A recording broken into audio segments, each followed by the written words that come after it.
일단 교재 225페이지 박스를 보면서 225페이지 요 박스를 보면서 요 두 가지에 대한 얘기를 좀 할 거라고요. 두 가지에 대한 얘기. 일단 충당부채 인식 요건 중에서 과거 사건의 결과 존재하는 현재의 위무이다. 요게 만족되고 나면 나머지 두 가지를 따져봐야 되는데 이 두 가지에 대해서 이렇게 있다고요. 여러분 아셔야 되는 게 실제로 자원의 유출 가능성도 굉장히 매우 높아야 되고 금액을 신뢰성 있게 측정할 수 있고 요게 만족되면 그때서야 충당부채로 잡을 수 있는 거지.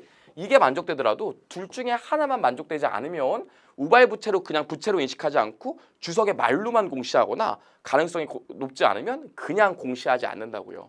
IFRS랑 비교해서 알아보셔야 되면 IFRS는 이게 높음이거든요. 일반 기업 회계 기준은 매우 높음이에요. 저희 시험에 높음으로 나오는 경우 있는데 그럼 틀린 얘기입니다. 일반 기업 회계 기준은 매우 높음이에요. 이거 기억하셔야 돼요. 좋아요. 여기까지요. 그럼 여러분 말문제로 알고 있어야 되는 게 뭡니까? 그럼 충당부채로 있는 건 계속 충당부채로 있어야 돼? 아니죠.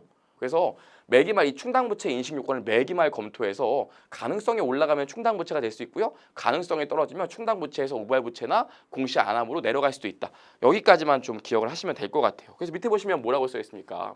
우발부채를 지속적으로 검토하여 과거의 우발부채로 처리하였더라도 미래 경제적 효익의 유출 가능성이 높아진 경우에는 그러한 가능성의 변화가 발생한 기간에 재무제표에 충당부채로 인식해야 된다 나와 있죠. 여기까지 좀 체크하시면 되고요. 만약 유출 가능성이 낮아지면 이제 충당부채로 잡았더라도 우발부채로 떨어지겠죠.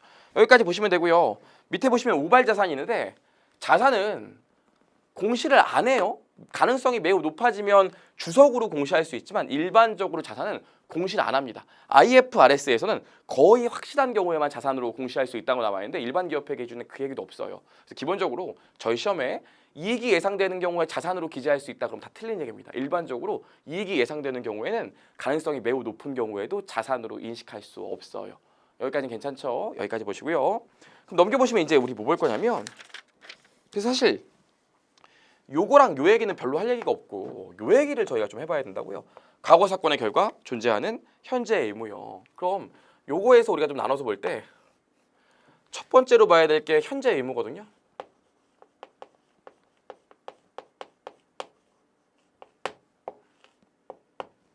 그럼 현재의 의무, 지금 실제로 자원 유출 가능성이 매우 높고 신뢰성 있는 측정이 가능하고요. 과거 사건에 일어난 일이어야 되고 현재 의무가 있어야지만 충당부채로 잡을 수 있다고요. 그럼 그중에 현재 의무라는 건 어떤 의무일까? 반드시 법적 의무가 있어야지만 될까요? 그렇지 않다고요. 그래서 현재 의무는 법적 또는 계약적 의무가 있어도 현재 의무가 존재할 수 있지만 저희 여러분 영원 패스 환급반 끊으신 분 많잖아요. 영원 패스요. 끊으신 분 맞죠? 저희랑 어디 계약서 쓴 적 있어요?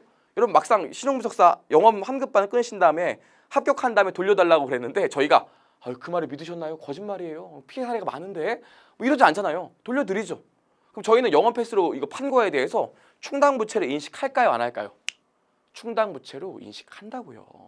왜 충당부채로 인식하냐면 현재 의무라는 건 법적인 의무만을 포함하는 게 아니라 뭐도 있냐면 위제 의무도 있어요. 그래서 위제 의무가 성립하면 법적인 의무가 없더라도 현재 의무가 있는 걸로 봐서 충당부채를 기재할 수 있어요. 저희 해커스 경영 같은 경우에 영원 패스 조건 충족하시고 합격하시면 돌려드릴게요 얘기하잖아요. 공표하잖아요. 그럼 여러분들이 야 해커스가 그 큰 데가 설마 이거 거짓말 하겠어? 이런 생각을 한다고요. 그쵸? 그걸 뭐라고 해요? 정당한 기대를 한다고요.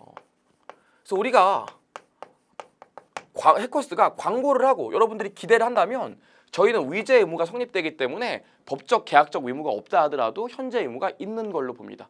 어렵지 않죠? 만약에 아까 얘기했던 기아자동차 소속해서 졌대요. 법적인 의무가 존재하죠. 저희 해커스요. 영원 패스로 팔았죠. 실제로 많은 분들이 환급해 달라고 글 써주신다고 아시죠? 저희 시험 합격하시면 합격수기 저희 진짜 뻥 안 치고 100개에서 200개 사이로 올라와요. 보통 에버리지로 한 회 끝나면 합격수기 한 180개 정도 올라오거든요. 그래요. 그렇습니다. 그래요.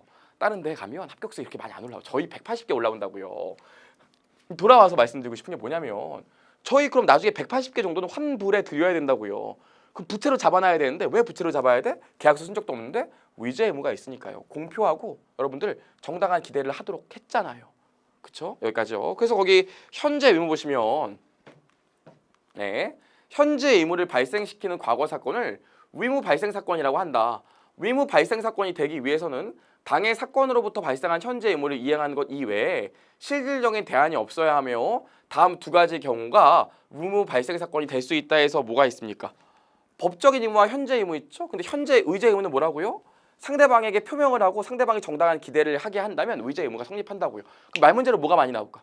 말 문제로요. 현재 의무는 법적인 의무가 필수적인 요건이다. 그럼 틀린 얘기입니다. 법적인 요건이 없더라도 의제 의무에 따라서 현재 의무가 성립되는 경우도 많아요. 좋아요. 여기까지 얘기했고요. 그 다음에 우리 또 알아야 되는 게 과거 사건의 결과인데 두 번째로 이 과거 사건의 결과예요.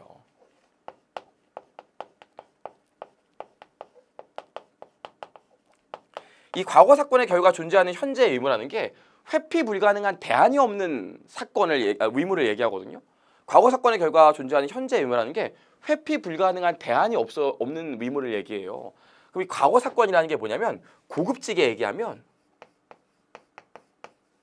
미래 행위와 독립적이어야 돼요.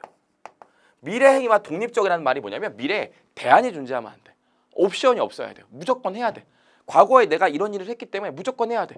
저희가 해커스 영원 패스 신용분석사 영원 패스라고 했는데 여러분 합격해서 돌려주세요 그랬더니 저기 전산세무에게는 안 필요하신가요? 아니 꼭 환급 받을 생각만 하지 마시고 다른 강의도 많으신데 어차피 자격증 또 따실 거 아니에요?